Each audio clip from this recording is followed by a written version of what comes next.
Welcome to our Natural Habitat Adventures webinar today, Greenland, an epic Arctic adventure. We are here today with Olaf Malver, and Olaf is an explorer extraordinaire. His enthusiasm for investigating the planet's most remote and dramatic destinations is second to none.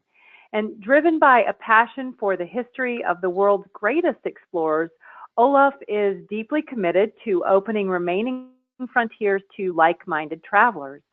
He speaks 6 languages, has a PhD in chemistry and a master's in international law and diplomacy, and is a former science educator at University of California, San Francisco. Olaf has been an adventure travel guide for more than 30 years, leading kayaking trips on all 7 seas and hikes and treks worldwide. He has pioneered numerous paddling routes on groundbreaking expeditions, particularly in Greenland, which is what we're going to talk about today, where he's been 38 times. He has traveled cross-country by dog sled and hiked in more than 80 countries over 35 years. Olaf is a fellow of the Exclusive Explorers Club, an honor bestowed on only a handful of the world's premier adventurers. And now, as the CEO, Chief Exploratory Officer at Natural Habitat Adventures, Olaf ensures that we maintain the same spirit of true adventure that has driven all the great explorers for centuries. And so, what a delight and pleasure to be here with him today. So, Olaf, the floor is yours. Well, thank you very much, Lee. That was a very kind introduction. And welcome to all the listeners for this webinar on one of my favorite topics, that is Greenland. Yes, I am the Chief Exploratory Officer at Natural Habitat, and it's really an honor for me to present this company and to talk to you today about Greenland. Greenland has been in my life. My great-grandfather was one of the first, was actually on the first crossing with Fridtjof Nansen across the Greenland Ice Cap in 1888. He was Norwegian. My father is Norwegian. And my parents, they also went to Greenland as in the capacity of being doctors. They had a little rebuilt fishing boat that they took up and down the Greenland west coast. And I became a member of the Danish Mountain Club. And when you're a member of the Danish Mountain Club, you always hear Greenland and adventures from Greenland from your fellow climbers. So this place always drew me to the high north. And finally, in the 1987, I was invited to do a 700-mile long sea kayaking trip down the Greenland east coast, the first of its kind, and that just sparked my love for this great island. So that's a little bit of introduction on why I am the one speaking about Greenland today. And let's see, I just want to go forward here.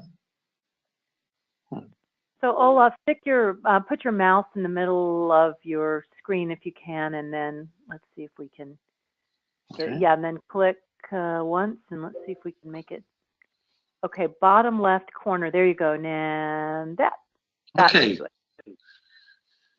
So the official title of the webinar is An Epic Arctic Adventure.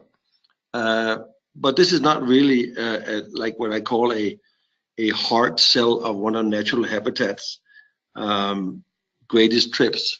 It's more of a talk about what Greenland is all about, why people should be interested in Greenland, what we can get out of being in Greenland, and how you can come home from a Greenland trip totally enlightened and excited. So I call this, I have renamed this webinar to a Greenland Up Close. Before we go to Greenland, I want to talk about Natural Habitat's special relationship with the World Wildlife Fund. We are the sole exclusive adventure travel provider for World Wildlife Fund in the United States. And a lot of the values that we have in Natural Habitat are congruent with the ones that are at World Wildlife Fund.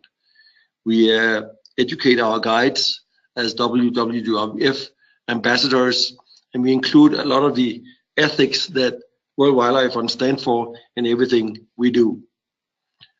World Wildlife Fund, I don't know if you know this, but they are focusing their activities, of course, on areas that are threatened by human activities. They do this mostly by research, and as you can see, there are many areas in the world that they are active, and one of them is the one on top, which is number 5, which is Greenland. So from a ecological and world perspective, conservation perspective, this is a very, very important part of what we are interested in. I have been involved in conservation through the World Bank for years, having set up national parks from South Africa, South America, and mostly in the former Soviet Union. And that is why I now live in the Republic of Georgia, where I have a winery and do conservation work and exploration with my lovely wife. So what is World Wildlife Fund doing in the Arctic? Well, of course, they're doing scientific work where they get the information needed in order to make decisions for the politicians and the voters. And they support very actively field-based projects to see what is happening with regards to the climate change and how the results they get out of the Arctic are so important to understand the climate change we are currently experiencing. And with that information, they of course help in the implementation of adaptation strategies for species ecosystems in the Arctic. Now, why is this important? Well, currently, if you believe the UN climate report from 2013, the Greenland ice cap is melting at an unprecedented rate. And in fact, the rate is 6 times faster than the prior decade. So something is happening. And as you have experienced, as we all have experienced, are these crazy weather fluctuations that are happening right now lately by these fierce hurricanes that unfortunately have hit the coast of the Caribbean and the US. And people are now talking about how it might be a thing that is happening caused by the melting of the Greenland ice cap. There's a big conveyor belt of cold and white currents in the world that are currently being changed because of all this extraordinary amount of cold water being melted off the ice cap and going into the conveyor belt, and maybe affecting the temperatures, the surface temperatures on each side of the equator, and thus creating these fierce cyclones. So this is important stuff. And I would say that one of the wonderful things about putting together an Arctic trip to Greenland is to have the opportunity to show clients what's really happening in this very important place. And we are talking about facts here.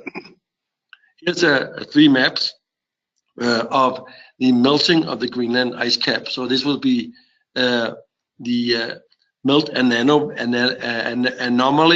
And you can see in 2012, almost all of the ice cap at one point was all water. So the surface of the ice cap was melted and got a little colder the year after. But this, I know that in 2016, it was completely red. So things are happening. We call the Greenland, we call the Greenland coast, particularly the east coast, the Arctic Riviera. And this is the actual location that I'm going to focus on today, and where Natural Habitat has a trip that we offer to our clients. Let's look at the map. Okay, you see Greenland here, it's not melted, it's all white. It's that white island in the center right of the picture. It is the largest island in the world. It is inhabited by 60,000 people, and on the west coast, most of them live. Out of the maybe 65,000 people, only 4 of them live on the east coast. That will be the upper coast here on this picture here. So 4,000 people live on this eastern coast. 3,600 of them live in one place, and the rest are spread over very thinly to one little outpost. So we're talking about one of the remotest and least inhabited coastline in the world. It's a long coastline.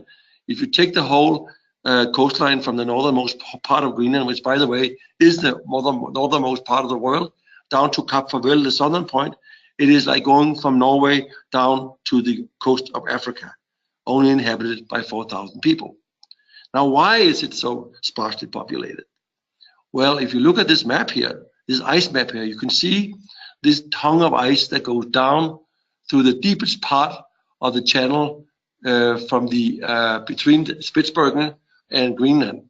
This is where all the ice of the gyrating polar basin escapes. It doesn't escape through the Bering Strait between Alaska and Siberia, but it escapes through this channel. So the whole coast is actually protected by this huge barrier of ice going all the way down, almost down to Cape Farvel.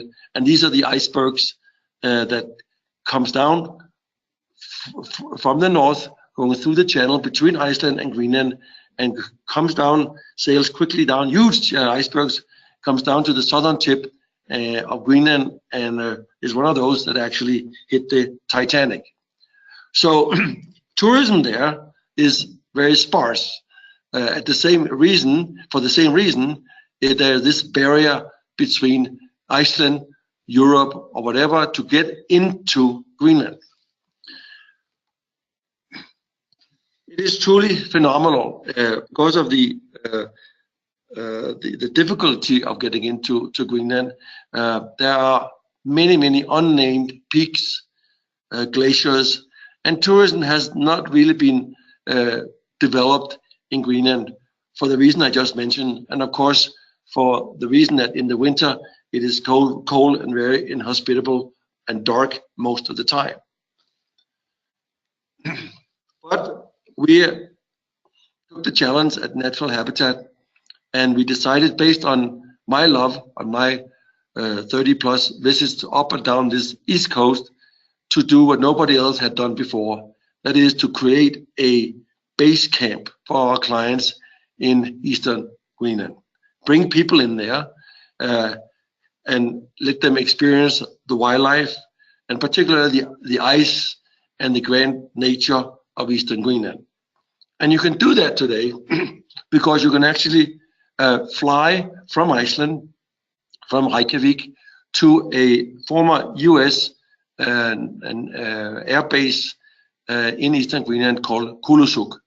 That flight is about 1.5 hours long. So you jump over the ocean. You don't sail in there because of all these icebergs, but you use this great opportunity to get into Eastern Greenland.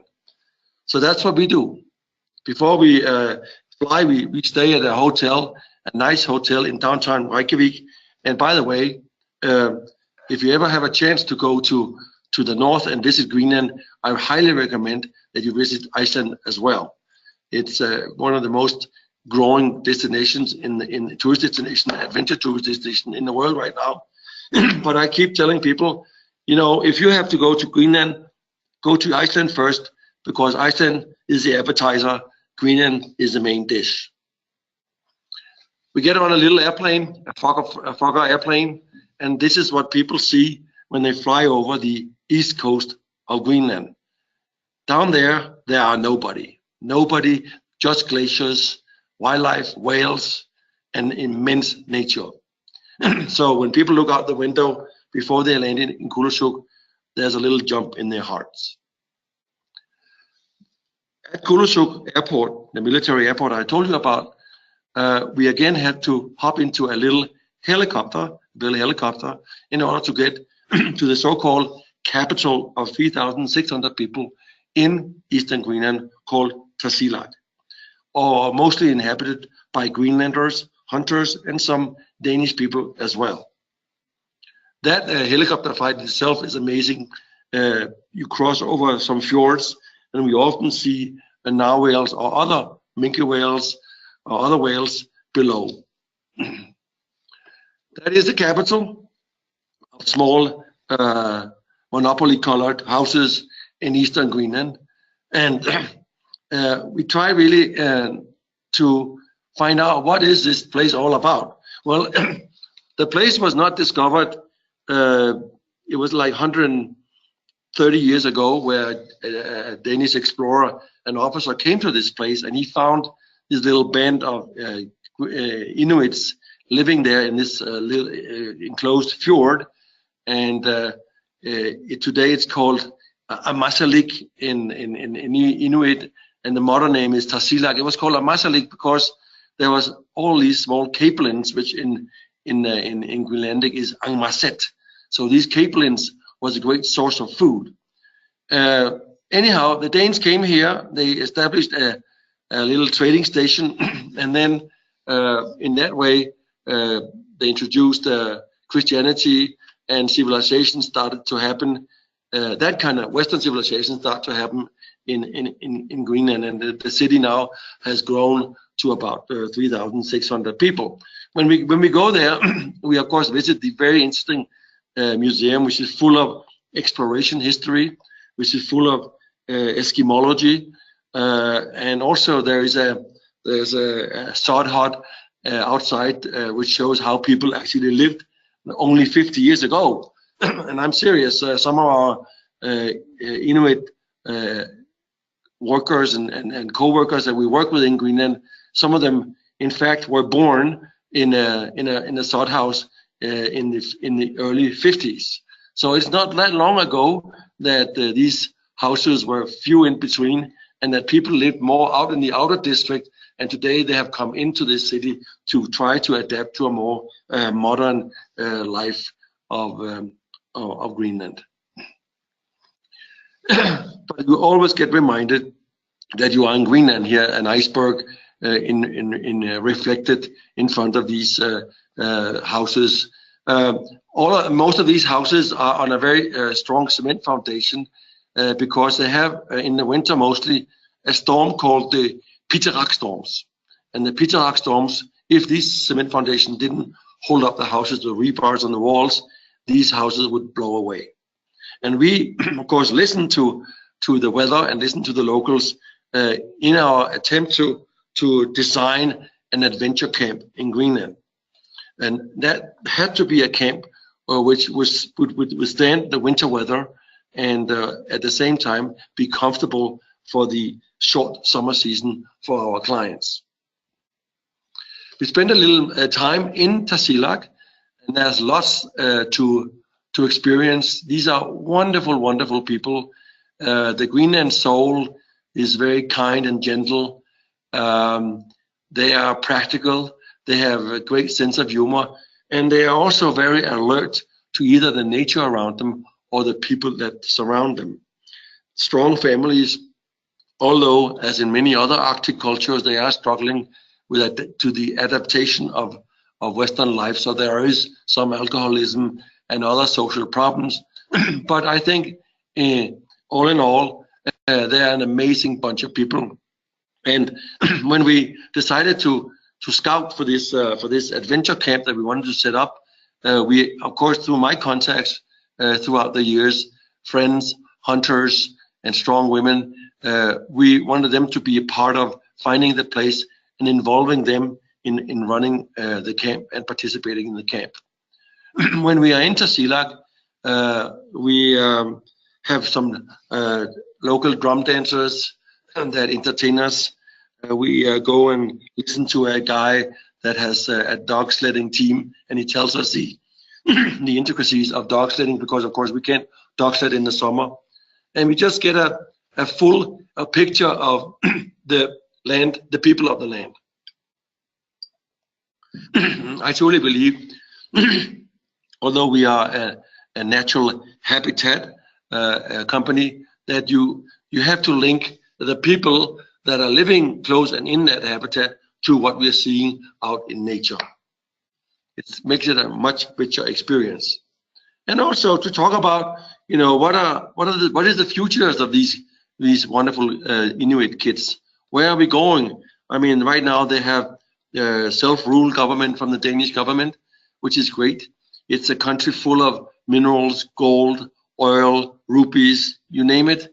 And also because of the changing temperatures in the ocean, we now see a total different picture of what kind of fish arrive to the Greenland ice coast, to the Greenland East Coast. Last year, when we left, I remember we were at the airport and we were looking down at the ocean, and it was like boiling. And I asked my Greenlandic friend Julius, "What's going on?" He said, "I've never seen this before, but the ocean is filled with cod. This normally doesn't happen." Now, he was happy because he could go down and shovel cod up to be frozen over winter for the dogs and for his family. I said, "What is happening?" "Well, it's because the mackerel are coming up from the south now, from the more temperate waters." And he said also, "We now know that the mackerel is coming up here and it's been chased by the yellowfin tuna. So now you're looking at subtropical fish pushing fish up into the high Arctic." Of course, that's going to change the picture of how these wonderful people are going to live. They can fish more. There's an economical benefit to these huge changes in the environment of the world. We stay at the best hotel in town, and this is it, Hotel Amagerlig. It's built by a Danish fisherman who made some money in fishing in Iceland, and here his Greenlandic family are running this quite lovely hotel with great views of the fjord beyond. It's a good place to kind of explore the little city from and to get a feeling for what Greenland is all about. At that, we do a 1 or 2 day excursion out there, I think 2 days, and one of the excursions is to go whale watching. Because of the lessening of the ice pack, and there are more whales coming up the east coast now. There are more narwhals. The Inuits are seeing larger pods of narwhals. Researchers are finding new pods that they've never been able to be seen before because of the lessening of the ice pack. We have beluga whales, we have narwhals, we have fin whales, we have all kinds of whales now, more and more coming up the Greenland east coast, and it's quite a wonderful way to start an adventure in Greenland. And this picture is actually taken from the scout that I took all the brass here from the company out in the fjords of Greenland to find the right place to put up this cap and see if it was possible. And we went out in one of my Greenlandic friends' little boat, and suddenly out of nowhere, this whale came out next to us and frolicked around. We knew we were at the right place. So back to the actual itinerary. Remember, we came from Kulusuk, flew over the helicopter to Tasiilaq, and we now fly by helicopter out to where we finally decided where Base Camp Greenland should be. And the choice for Base Camp Greenland had to be a very careful, deliberate choice. It had to be a place where it's very remote, where there's a feeling of remoteness, but it couldn't be too far away where there's a little outpost in case of safety, in case of fuel shortages for our Zodiacs. It had to be a place where there was water, fresh water, and of course it had to be a place which is super spectacular, both mountain-wise, ice-wise, and otherwise, and where hopefully we could see some wildlife, be close to wildlife. So we found this place. And just before I show you the place, I'd say I used to do a lot of hardcore expeditions, either in kayaks or by foot in Greenland. And these were mostly 2 to 3 weeks of self-sufficient small groups of hardcore travelers. And these were the kind of tents that we stayed at in the old days. Next day, we'll roll them up, put them inside the kayak, and paddle on and find a new place. Now, this was not the vision we had for this new Base Camp Greenland.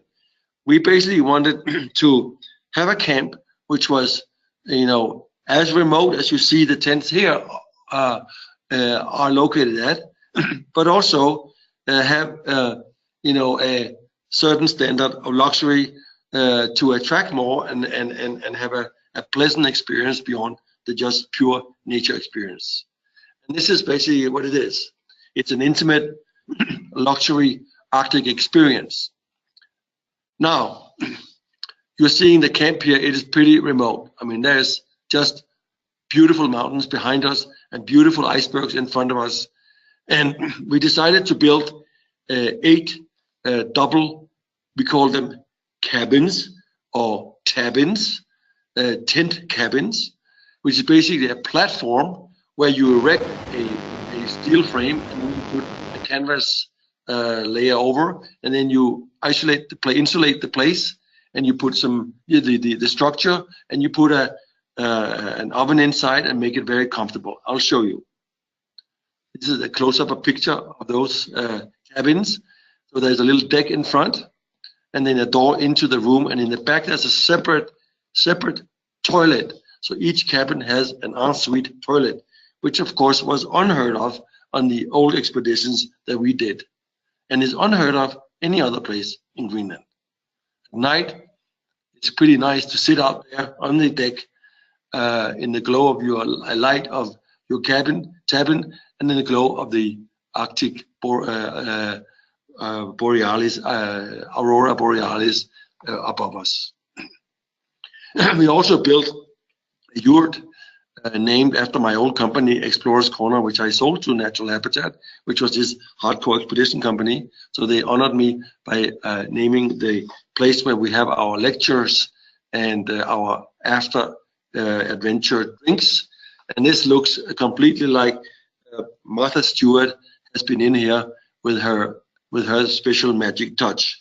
And that Martha, it's just nice. You know, we have a library, we have slide projectors, we have a bar, and that just makes it gives it that extra touch. And most importantly of all, we can have a hot shower every day. We have separated men and women's quarters where they can take showers after a day of adventure in the Arctic. Here is more Martha Stewart, 2 beds where people have warm duvets on. We even have hot water bottles for people to enjoy, and it's just great to see how people, enjoy this. The biggest barrier for people when they hear the name Greenland, and the question they always ask, is it cold? And of course, having these kind of amenities makes it not cold. And by the way, Greenland, or the Arctic Riviera, is not really cold because it's very dry. The cold ice cap makes the air dry, and since it's on the east coast of Greenland, the Arctic Riviera, there's a lot of sunshine during the short season that we open and build these camps for people. So it is not cold in Greenland. So what do we do when we go there? Well, again, it's not cold because we put people in zodiacs. We give them a warm survival suit, and then we go out in this immense fjord system and zigzag between huge icebergs, go on shore, go on small hikes, and see the wonders of Arctic Greenland. That's just one day of photography in the middle of a fjord. When you turn off the engine of the Zodiac, you hear this amazing crackling of ice shrapnels melting, ice shrapnel pieces coming from the icebergs melting on the surface of the water. In fact, one of the most important things in an experience in Greenland is to have quiet moments. And our guides know that. Our guides know that if you just all talk all the time and don't leave some time for the huge nature to come into your soul, then you miss out on Greenland. It is such a big place, and it just mesmerizes you. So we have fun. Here's Julius is half Greenlandic, half Danish. He's standing there with his yellow life jacket, and when he's not guiding and driving Zodiacs for us in the summer, he's a father of 6 children, and they have to be provided for. So he's a dog sled driver in the winter, and is also an avid, professional hunter who has to get the food for his dogs and his family by going hunting for seals and and what else he can hunt and fish out there. Great guy. We stopped by some of the more friendlier icebergs, and my dream is one day when we set up the table there and have lunch on an ice floe. It is really fun. A little bit closer look, and you can see the cabin, the bigger cabin over to the right is where we have our kitchen and where we eat. And in the kitchen, we have hired a gourmet chef flown in from Canada. So don't worry about the food. It's the best. And it's quite amazing because I was always used to serve some grub in a pan and fire it up with my little stove to the clients. Now it's a full-on gourmet kitchen, and chef will help us that gets the best of stuff on our plates. We also have the local people come and deliver some food to us. The camp is located very close to a fantastic Arctic char river, so we buy Arctic char for them and make that for our clients. Now, these two things in the front is how I normally got around in Greenland, and those are expedition kayaks. And that's another thing that we offer our clients on this trip here, that is to go sea kayaking. And it is a blast. Now, sea kayaking is actually the fastest way of getting around in Greenland.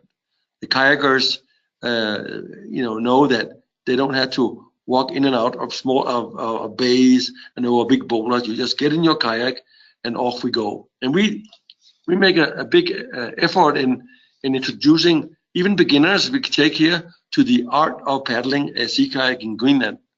And the reason that kayaking is so important is that you really can get very close to the wonderful icebergs. And I know that this year we had whales playing right in front of our kayaks. There was one I think it was a minke whale that just was coming right towards one of our kayakers, one of our kayaks, and it dove right underneath the kayak. So we should sit there in a kayak in the high Arctic, surrounded by big icebergs, and being approached by these lovely animals. You have certainly won the lottery. This is paddling right out of camp. And in fact, in that little notch over there is a little outpost of Tinit. It's inhabited by 101 Inuit souls, and it's good for us to be this close. I don't think you can see that there are houses over there in that notch, but behind there you actually have another mountain there, and on top of that you have the Greenland Ice Cap. So from the camp there's a straight view to the Greenland Ice Cap. And here's what I'm talking about, feeling small and humble in the greater nature of Eastern Greenland in a kayak. Now, it's very safe to paddle here. We actually have a first kayak in front is with a guide, with a radio, and in the back, you cannot see that, is a Zodiac far enough so you don't hear it, as a safety Zodiac. So if anybody wants to leave the kayak and have had enough, they can just be picked up by that. And it's also a good, safe thing to do. And of course, they are in contact with each other by radios. So we try to make it, and we are doing it, as a very safe but wonderful, exhilarating experience. That is the little outpost. And look how this outpost is located on one of the biggest fjords in Greenland, called the Sermelik Fjord. And of course, this is where they live, so they can go out and hunt their seals out there. We do spend an afternoon with one of Julius, Julius' mother. She has a house there. He's his mother-in-law, and we get to have kaffemik. This is coffee with her, and some cookies, and get to ask her how it is to live here year-round. You remember, this is on a sunny day in the Arctic Riviera, and not in December where the sun has gone down. This little outpost, Tinit, is actually located only 30 miles from the Arctic Circle. So we are talking the high Arctic. Wildlife, well, I will say that we are not on one of the Arctic wildlife hotspots, but we might see some wildlife both on land and almost for sure we'll see whales in the ocean. Seals, if you're lucky, and if you're very, very lucky, we will see traces of polar bears. And we actually have seen very fresh tracks of that. And that is why around camp we have a polar bear fence to protect us from any intrusions by polar bear, and kind of for us to feel safe. All our guides, they have a gun with them in the field, and of course not to shoot the polar bear, but to scare the polar bear away so that our clients are safe and sound. We found out that Julius, he has dogs. Well, we didn't find out, but Julius has dogs. And I told him that, I asked him what would be the best defense against polar bears. And he said that will be some of my dogs. So at camp in the summer, we have a couple of dogs standing in the periphery. And as soon as any of us hear them bark violently, we know that there is a polar bear close by. But of course, not only do we have the dogs right there in that camp, we also make a point out of visiting Julius's other dogs. And they are out on an island by themselves. And here are some of the pups that came this year because he needs to augment his dogs every year. And we found out that the clients love this encounter with Julius's dogs. Yeah, Greenland is a place of great light and silence. So we do have one of our departures next year, and this year as well, is a photographic trip for people who love to be more interested in photography, and the expedition leader on that trip in particular is a good educational photographer instructor. So for any of you who are the slightest interest, even if it's just from your telephone, you will come back with a lot of slides of Greenland icebergs, lights, etc., etc. My wife has always asked me, why do you always come back to Greenland? And I tell her, well, I have the Arctic fever. It's in my bone, and the fever starts to become very real, like around March, April. Then you start wanting to go back again. So that's why I've been back there almost for 30 years in a row. Here's two of our expedition leaders standing in front of the Greenland Ice Cap. The top of the picture is the actual Greenland Ice Cap, which is the second largest in the world after Antarctica. And to stand in front of this ice cap and just hear the tumbling of icebergs crashing in to the ocean is just phenomenal. And that is why we call this Greenland close up. When our guides stand here and talk about this very dynamic environment, who really affects what else is going to happen with the climate in the world, and people get to hear the crashes and see the lights standing on safe ground on granite in front of it, some people get choked in their throats. So this is basically the trip. We then fly home. We then take a little boat home from the base camp Greenland back to Kulusuk, where we stay in this little place. There's not many places to choose from. This is the only little hotel in town owned by the same people that we stay at in Tasiilaq, and it's a good place to wait for the airplane coming in from Iceland, and a good bar to tell Arctic stories at. Numbers of the actual trip numbers in 2018 is that we have only 11 dates.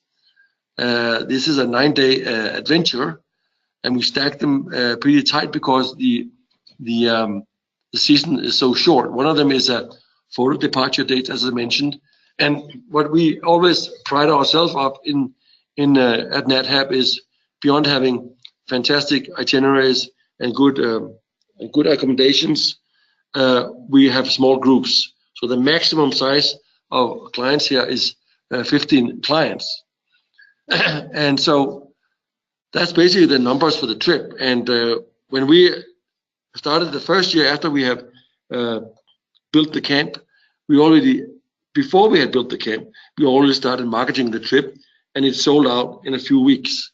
And this has been an extremely popular trip because of Greenland and because we have this, I would say, exclusivity on bringing people in a luxurious way to one of the wildest Arctic places on Earth.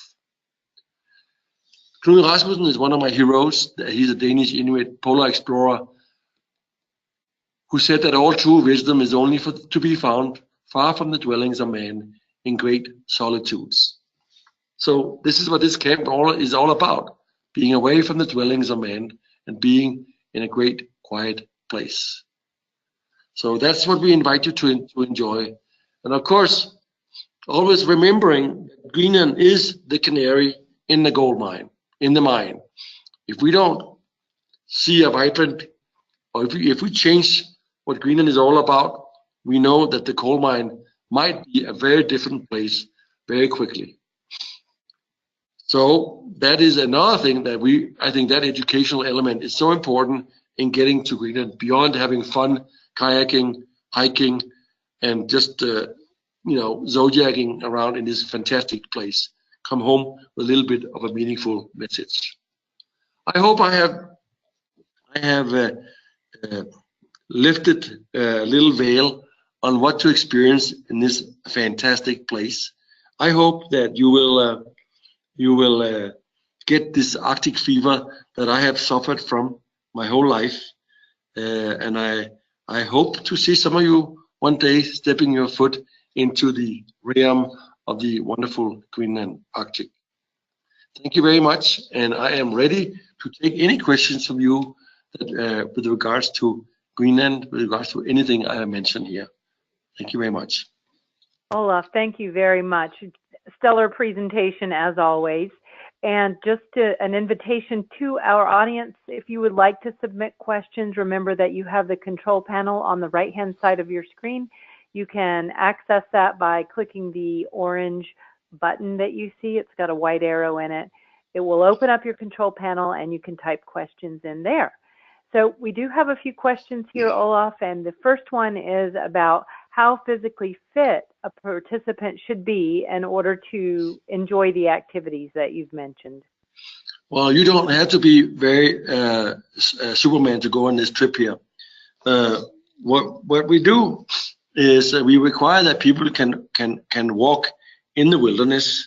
So there are no roads where we are. There are no pathways. At camp, it's very flat and there is tundra and small stones. So if you can do that, you can have a great time in Greenland. And another thing that we, what's the philosophy behind this camp and the activities that we do there is that all the activities are optional, okay? We can have one part of the group going kayaking and the other part of the group can go hiking, because we have enough ELs, expedition leaders, and staff to take care of you safely. So you don't have to do a thing. You can choose whatever you like. So that gives us a lot of flexibility in offering a product that is for everyone.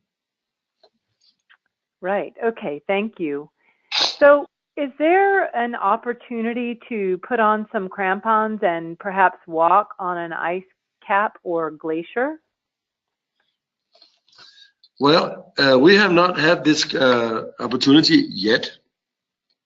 We have people have not shown an interest in that. We do have crampons, we do have ropes, we do have that, what I have on my black suit right now in camp. It requires, however, that we have groups or people on the trip that really knows what they are doing. But so far, we haven't offered it. But that doesn't mean that if we have people and we have an opportunity and we have a staff who can offer this with you, then we'll certainly do it. I early on, insisted that we had that option, but it has still not materialized. Okay, thank you. I will say one thing though. On one of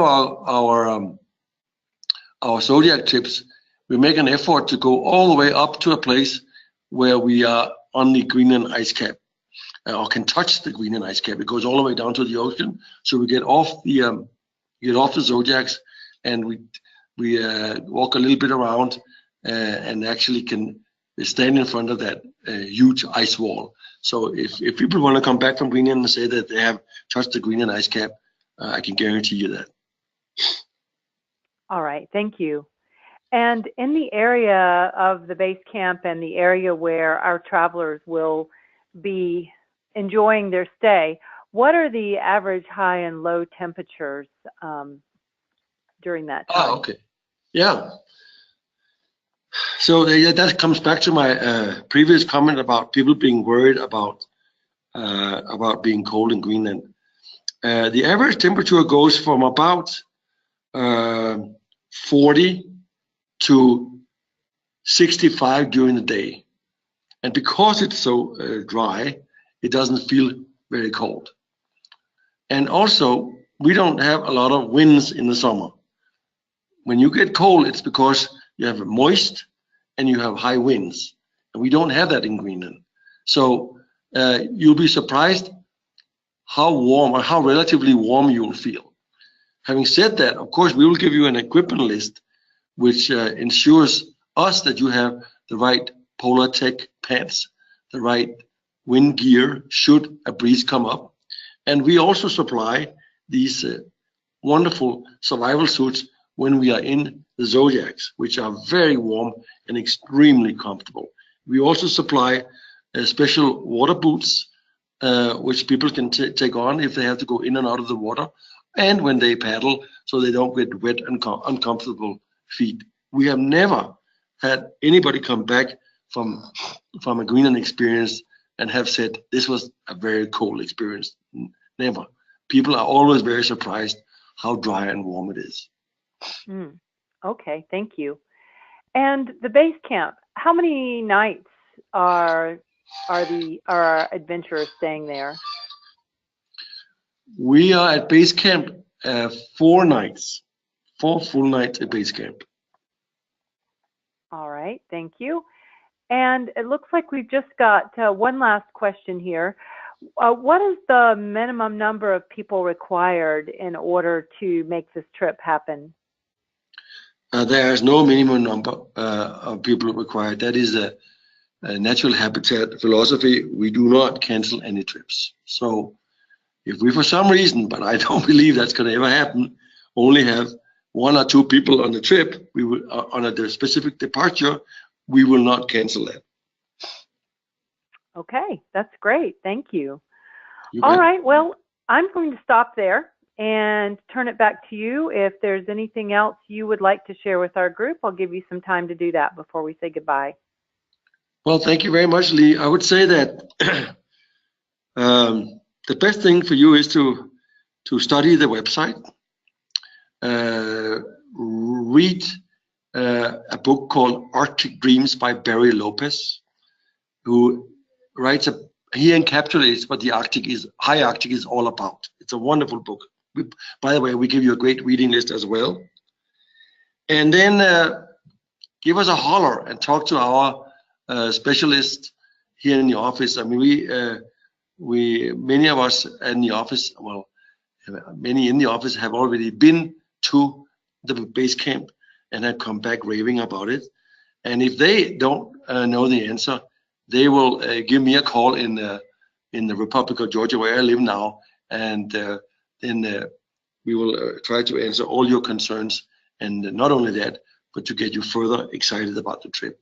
So work with us and come with us and have fun with us. You take care. Bye-bye. And my thanks as well. And with that, we will say good day and conclude the webinar. Goodbye, everyone.